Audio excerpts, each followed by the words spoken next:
we've covered a lot of different technologies. We're going to cover one more that falls within identity management, but let's just take a real quick review. If we look at this slide, you see that external users, they'll come in like through web apps.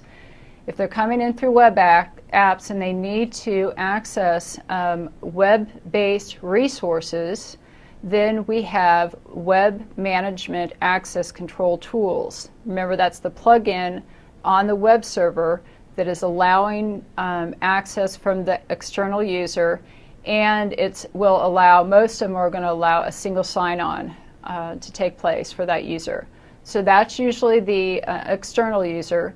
Then with the internal users, that's when you have your the profile update and the password synchronization and the things the other items that we've talked about.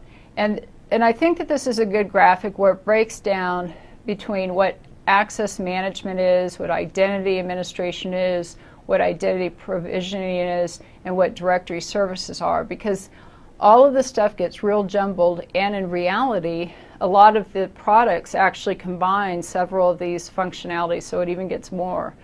But you see that we have identity, we have authentication, we have authorization, we have delegated administration, which means that you could delegate maybe administrator to do a piece. So you can have like a high administrator that can configure and control a lot of things, and he could delegate to other administrators where they can keep control of smaller things.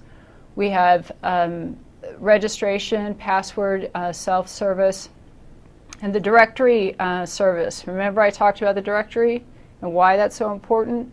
Because that has all the information that these other tools and products are going to connect to.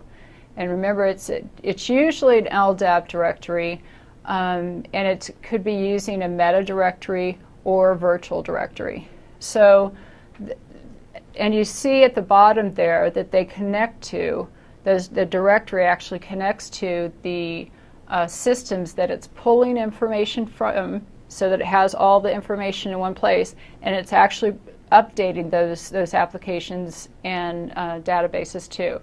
And then there's a workflow part of it. The workflow is how all this stuff takes place, because it all has to take place in steps. And then everything has to be audited, things need to be monitored. So there's not one application that does all of this. And that's why it's so complex. Not only are our environments complex, keeping track of all of this properly is complex, but we're moving there because we have to. We have to know who's accessing our resources, that the people have the necessary level of access, and that we're doing what we're supposed to of protecting like sensitive data, social security numbers, health information.